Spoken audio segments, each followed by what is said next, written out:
Commerce classes. और अब हम हमारे इस वीडियो की सीरीज में टॉपिक को पढ़ेंगे aggregate demand and aggregate supply. Absolutely the introduction of concept aggregate demand and aggregate supply, लेकिन शेड्यूल फॉर्मेट में। इस पर्टिकुलर वीडियो में ग्लांस देना चाहूंगा क्या क्या हम कवर करेंगे।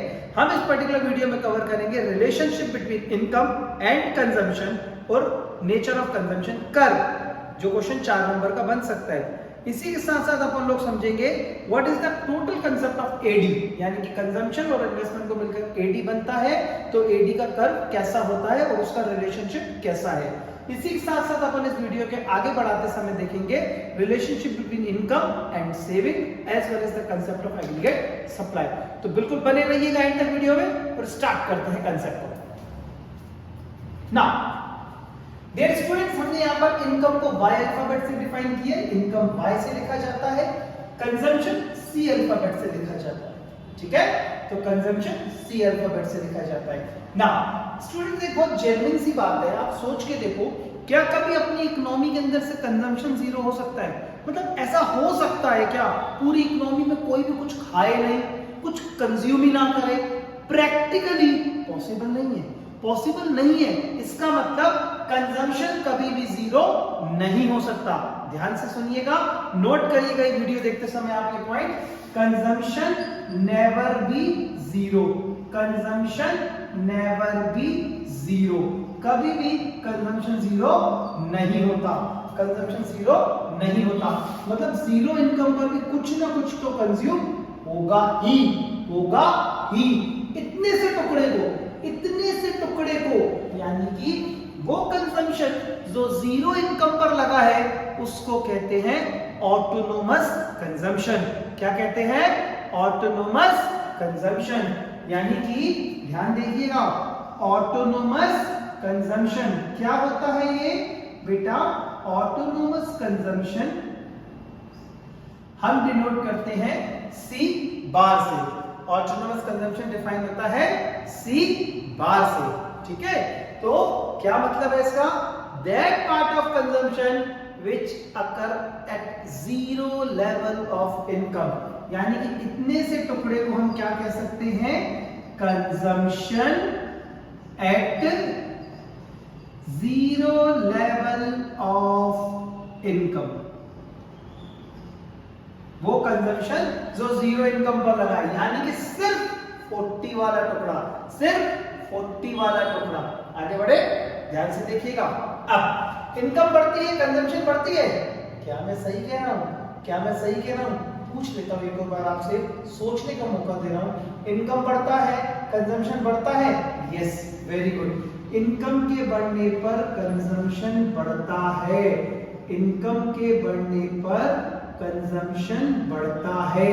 तो ये देखिए, मैं अपने शेड्यूल में भी जो लिख रहा हूं, मैं अपने शेड्यूल में इनकम के बढ़ने पर कंजम्पशन को बढ़ा रहा हूं।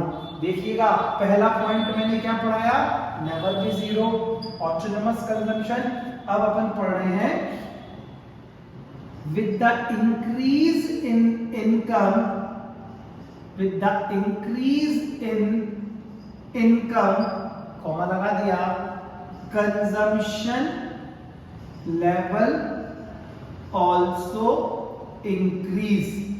यानी कि क्या? अरे भाई क्या? इनकम का और कंजम्पशन का डायरेक्ट रिलेशन है। यानी कि इनकम, जिसको मैं Y बोलता हूं, एंड कंजम्पशन, जिसको मैं C बोलता हूं, are positively related to each other. दोनों के दोनों पॉजिटिवली रिलेटेड हैं। कैसे? इनकम बढ़ेगा, कंजम्पशन बढ़ेगा। ठीक है, अब 1 मिनट के लिए क्यों ना इसी पॉइंट को इमीडिएटली ग्राफ पे समझ लेते ना, ग्राफ पे हैंड टू हैंड सीख ही लेते हैं ना। अब देखेंगे अपन कंजम्पशन कर्व के बारे में। ये एक्सिस बना, यहां पर मैं लेबलिंग करूंगा। बेटा 12th क्लास में ग्राफ में लेबलिंग करना बहुत ज्यादा जरूरी है। अगर आप लोग ग्राफ को प्रॉपरली लेबल नहीं करोगे, मार्क्स कट जाएंगे बेटा। लेबलिंग के मार्क्स होते हैं, प्रॉपरली मार्क्स को, सब चीजों को एक्सिस पे सब चीजों को लेबल करने की आदत डाला करो, ठीक है। तो ये मैंने यहाँ पर अभी वैल्यूज लिख दूं तो बता रहा हूँ, ये हमारा क्या बन रहा है, कंजम्पशन कर्व बन रहा है, ठीक है। ये हमारा कंजम्पशन कर्व बनेगा। तो मैंने y एक्सिस पर कंजम्पशन लिख दिया, x एक्सिस पर इनकम लिख दिया, x एक्सिस पर इनकम लिख दिया। ग्राफ बनाना चालू करूंगा, ध्यान दीजिएगा। जीरो इनकम पर कंजम्पशन 40 है, तो मैंने जीरो के ऊपर ये देखो थोड़ा सा 40 यहां से बनाया। इसका मतलब एक नई चीज सीखने को मिल गई। अरे भाई क्या, कंजम्पशन का कर्व कभी भी ओरिजिन से स्टार्ट नहीं होता। कंजम्पशन कर्व ओरिजिन से स्टार्ट नहीं होता। तो यानी कि एक और नया पॉइंट हमें मिल गया, consumption curve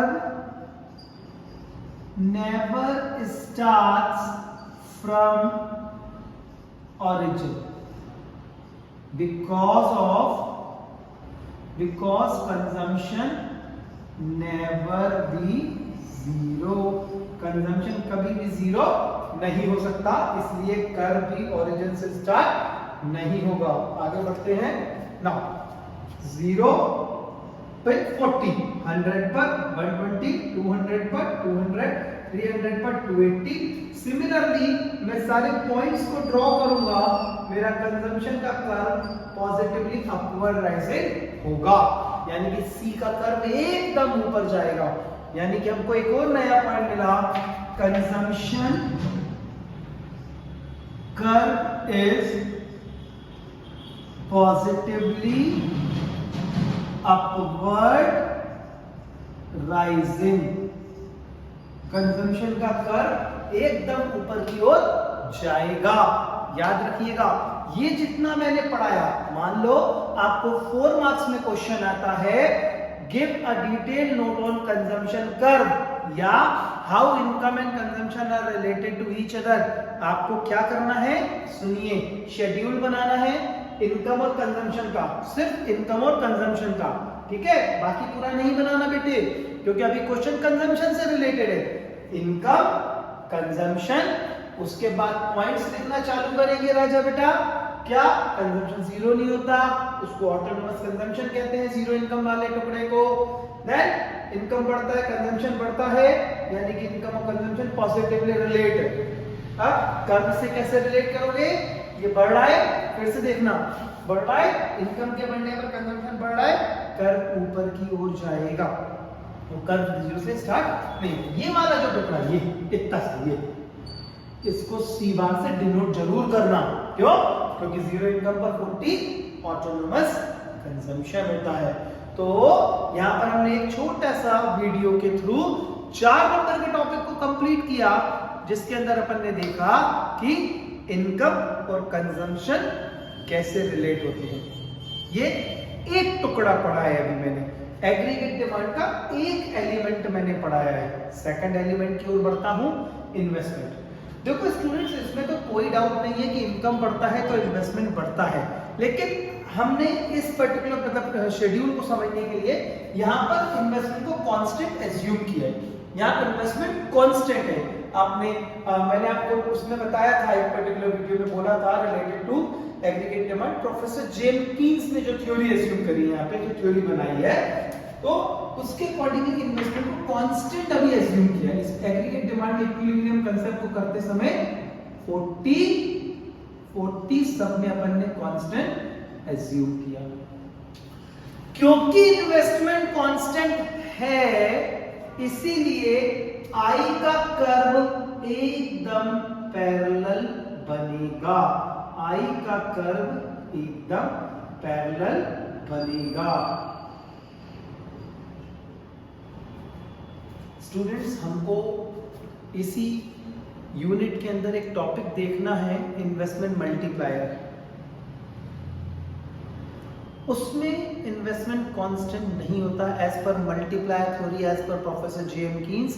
1 person expenditure is another person income. उसमें हम देखेंगे कि इनकम कैसे मल्टीपल्स में बढ़ती है इन्वेस्टमेंट से, लेकिन फिलहाल हम एग्रीगेट डिमांड की कंसेप्ट को पढ़ते समय यहाँ पर ये इन्वेस्टमेंट को देखेंगे, ये कांस्टेंट है। ठीक है। अब बहुत ध्यान से देखना, बहुत ज्यादा इंपॉर्टेंट पॉइंट है, एग्रीगेट डिमांड को पिक करो यहाँ पे, ठीक है। एग्रीगेट डिमांड के कंसेप्ट को अपन देखेंगे ना। अब ये मैं सारे पॉइंट्स हटा रहा हूँ, उससे पहले अगर आप चाहें तो just take a particular click, क्योंकि पॉइंट्स बहुत इंपॉर्टेंट हैं, ठीक है। ये सामने शेड्यूल है, वो सामने पर्टिकुलर पॉइंट्स है, ओके ना। Well continue with the next point. यहाँ पर अपन दूसरे पॉइंट को उठा रहे हैं बेटा, थोड़ा सा ध्यान से देखना, वीडियो के एंड तक बने रहिएगा। क्यों? क्योंकि ये आपको टॉपिक में काफी क्लैरिटी ला कर दे देगा ना। टॉपिक को स्टार्ट करूंगा अभी, एग्रीगेट डिमांड। ओके नाउ बेटा, aggregate demand is what? Basically हमने पहले वीडियो में समझा हुआ है, एग्रीगेट डिमांड के 4 कंपोनेंट होते हैं, consumption expenditure, investment expenditure, government expenditure, net exports. फिलहाल as per the schedule that is consumption and investment. ये देखो, ये जो 2 एलिमेंट दिख रहे हैं ना, इन दोनों कंपोनेंट्स को हम प्लस करते हैं, तब हमको मिलेगा एग्रीगेट डिमांड। यानी कि एग्रीगेट डिमांड, अगर अपन इस इकोनॉमी के अंदर बात करें तो बात करेंगे सिर्फ 2 सेक्टर की, इन्वेस्टमेंट एक्सपेंडिचर और कंजम्पशन एक्सपेंडिचर। तो यानी कि aggregate demand is sum total of consumption and investment, consumption and investment. तो यानी कि इसको शेड्यूल को कंप्लीट करते हैं, शेड्यूल को कंप्लीट करें, एम आई राइट? ठीक है, देखिए 40 प्लस 40, 120 प्लस 40। सिमिलरली ऐसे करते हुए मैं दोनों के दोनों वैल्यूज को ऐड करता जाऊंगा, कंजम्पशन और इन्वेस्टमेंट को ऐड करता जाऊंगा, मुझको एग्रीगेट डिमांड मिल जाएगा। नोट करने वाली बात बोलूं स्टूडेंट्स, बहुत जरूरी, यहां पर एक चीज को ऑब्जर्व करो ना, इनकम के बढ़ने पर with the increase in income level, with the increase in income level AD also increase. ये देखो, एडी ऑल्सो इंक्रीज। क्यों? इन्वेस्टमेंट तो कांस्टेंट है, फिर क्यों एडी बढ़ रहा है? अरे भाई, इनकम बढ़ती है तो कंजम्पशन बढ़ती है ना, तो इनकम बढ़ा, कंजम्पशन बढ़ा, दैट फोर्स एग्रीगेट डिमांड वो भी बढ़ेगा। तो एग्रीगेट डिमांड और इनकम डायरेक्टली रिलेट हो गए, तो यानी कि एडी एंड इनकम, इसलिए मैं बाय लिख रहा हूं, are positively related to one another, are positively related to one another। ना आगे बढ़े ध्यान से। अब इसी को मैं ग्राफिकल फॉर्मेट में समझता हूं बेटा, देखना जरा। जब इनकम 0 है मेरे बेटे, तो उस समय मेरा एग्रीगेट डिमांड कितना है? 80। ये देखो, ये थोड़ा सा गैप से बना रहा हूं मैं, 80। फिर 100 पर 160, 200 पर 280। तो अगर मैं यहां पर एडी को कंस्ट्रक्ट करूंगा, अगर मैं यहां पर एडी को कंस्ट्रक्ट करूंगा, तो मेरा एडी भी एकदम स्ट्रेट अपवर्ड राइजिंग कर्व बनेगा। एडी भी मेरा एकदम स्ट्रेट अपवर्ड राइजिंग कर्व बनेगा। एडी का कर्व पॉजिटिवली अपवर्ड राइजिंग रहेगा। यहां पर 2 एलिमेंट है, C प्लस I, ठीक है। अब ये जो गैप दिख रहा है ना दोनों में, एडी और कंजम्पशन, शेड्यूल में देखो, शेड्यूल में समझना आसान है, एडी और कंजम्पशन, इन दोनों के बीच में गैप इन्वेस्टमेंट का है, जो हमेशा कांस्टेंट है। इन्वेस्टमेंट जब कांस्टेंट है तो गैप भी हमेशा एडी और कंजम्पशन का कांस्टेंट रहेगा। यानी कि AD and consumption, AD and consumption curve, AD and consumption curve are parallel to each other, AD and consumption curve are parallel to each other, यानी कि ये दोनों एक दूसरे की पैरेलल है। क्यों है? Because investment are constant. Investment क्या है? इन्वेस्टमेंट कांस्टेंट है। आगे बढ़े? पक्का? बहुत जरूरी आखिरी पॉइंट बचा है। क्या एडी का कर्व 0 से स्टार्ट हो सकता है? नहीं हो सकता। क्यों? जब कंजम्पशन 0 नहीं होता तो एडी भी 0 नहीं होगा। ये देखिएगा, यानी कि एडी में नया पॉइंट मिल गया। AD curve never start from origin. AD का कर्व कभी भी ओरिजिन से स्टार्ट नहीं होता, बिकॉज कंजम्पशन नेवर बी 0। ठीक है? अगर क्वेश्चन 4 नंबर में पूछे how AD and income are related to each other, या ग्राफिकली एक्सप्लेन एडी, तो आपको इतना लिखना है। ये शेड्यूल कंप्लीट करोगे, 1 मार्क में कंजम्पशन के हिसाब से समझाओगे, 1 मार्क के हिसाब से इन्वेस्टमेंट समझाओगे। ये पॉइंट्स आपके सामने हैं। पहला सम टोटल किसका? कंजम्पशन इन्वेस्टमेंट का। फिर इनकम बढ़ता है, एडी बढ़ता है, यानी कि पॉजिटिवली रिलेट है। एडी का कर्व 0 से स्टार्ट नहीं होता और दोनों कांस्टेंट पैरेलल होगी। ये रहा। ग्राफ बनाओगे, ये पॉइंट्स लिखोगे, यहां आकर हमारा एग्रीगेट डिमांड का ग्राफिकल प्रेजेंटेशन कंप्लीट होता है बेटा। तो इस पर्टिकुलर वीडियो में अभी तक अपन ने क्या देखा? पहले देखा इनकम और कंजम्पशन से रिलेशनशिप, फिर इनकम और इन्वेस्टमेंट और एडी का रिलेशन। तो स्टूडेंट्स, ये अपन लोगों ने जो अभी देखा related to the concept AD तक का था, लेकिन यहां पर 2 और पर्टिकुलर एलिमेंट दिखेंगे। देखो शेड्यूल में दिख रहा है ना अपन को ये और कंप्लीट करना है बेटा। अभी एग्रीगेट सप्लाई को कर समझने के लिए हमको सेविंग्स को समझना पड़ेगा। ध्यान से देखना, समझते हैं वीडियो। देखो, वापस से बोर्ड रब कर रहा हूं, ठीक है? उम्मीद रखता हूं आप लोग वीडियो देखते समय राइटिंग पैड वगैरह कुछ रखा होगा, कुछ लिख रहे होंगे, कीवर्ड्स, ये चीजें जरूरी होता है। देखो बेटा, वीडियो देखने के लिए सब कर रहे हो वो कोई मैटर नहीं करता। समझो, टॉपिक को अंडरस्टैंड करो, आप मोटिव समझो एज अ टीचर कि मैं आपको क्या प्रेजेंटेशन देना चाह रहा हूँ। ठीक है? चलो थोड़ा सा ध्यान से देखते हैं। अभी अपन सेकंड कंपोनेंट की तरफ बढ़ेंगे। In order to understand the concept of related to aggregate supply, हमको टॉपिक देखना पड़ेगा एग्रीगेट सप्लाई के लिए सेविंग्स समझना पड़ेगी। वैसे एग्रीगेट सप्लाई होता क्या है? एग्रीगेट सप्लाई हमने ऑलरेडी पहले वीडियो में इसको समझ चुके हैं।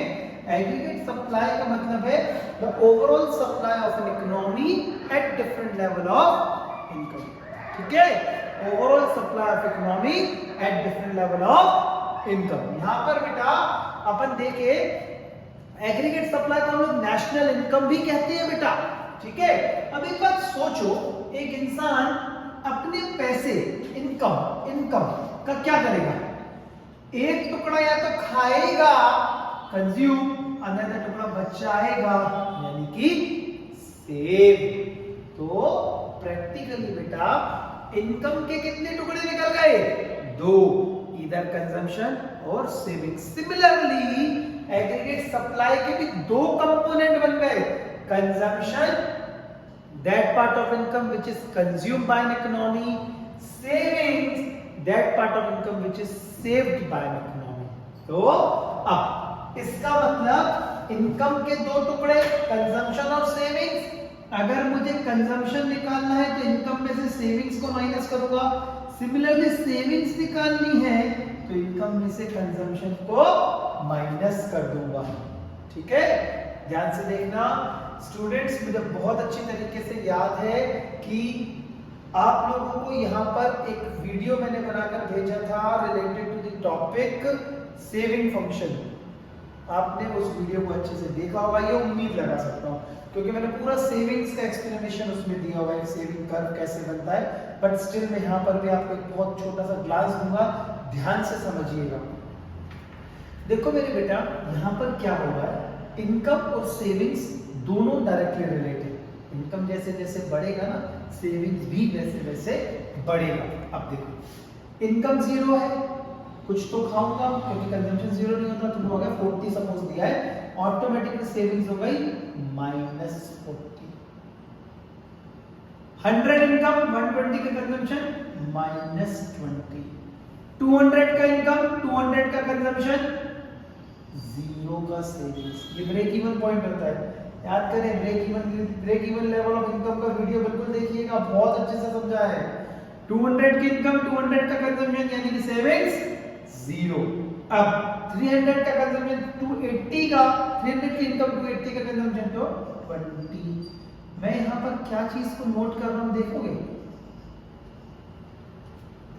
इनकम के बढ़ने पर सेविंग्स भी तो बढ़ रही है, यानी कि savings are positively related with income.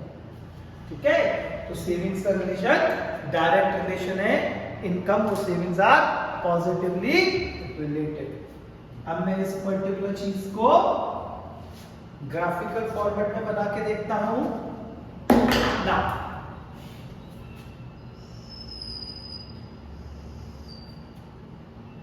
0, 100, 200, 300, 400, 500, 600। इस एक्सिस पर इनकम आती है, जिसको हम y भी लिख सकते हैं। यहाँ पर सेविंग्स के लिए बनाएंगे 20, 40, 60, 80, 100। यहाँ सेविंग्स आएंगी,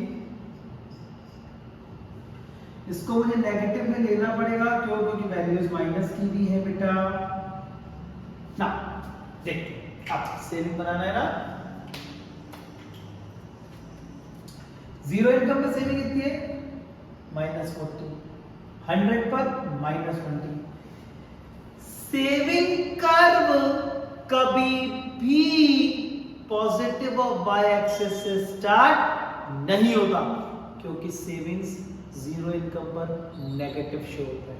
इसका मतलब saving curve always starts from negative of Y axis. ये देखिए, 0 पर -40, 100 पर -20, 200 पर 0, 300 पर 20, 400 पर 40, 500 पर 60, 600 पर 80। अगर मैं यहाँ पर ऐसे सेविंग का कर्व बनाऊं तो मेरा सेविंग का कर्व पॉजिटिवली अपवर्ड राइजिंग बनेगा। Always remember, income and savings are positively related to each other. Now अब एग्रीगेट सप्लाई, जैसे अब भी आज अपन ने पढ़ा, एग्रीगेट सप्लाई को नेशनल क्यों कहते हो, बोला था। अब क्या क्या है, कंजम्पशन और सेविंग्स। 40 प्लस -40, 120 प्लस -20, या तो मैं पूरी पूरी इनकम को दोबारा ऐसे लिख दूं। एग्रीगेट सप्लाई हमेशा इनकम को शो करती है। अब अगर एग्रीगेट सप्लाई के कर्व को देखूंगा, एग्रीगेट सप्लाई भी 45 डिग्री का एंगल बनाती है, पूरा डायरेक्टली रिलेटेड है। यहाँ पर एक थोड़ा सा छोटा सा ये दिखा रहा हूं मैं, 0 पर 0, 100, 200, 300, 400, 500, 600। सिमिलरली मैं इसको लेबल कर रहा हूं बेटा, ये मेरा एएस का कर्व है। यहाँ इनकम आ गई, यहाँ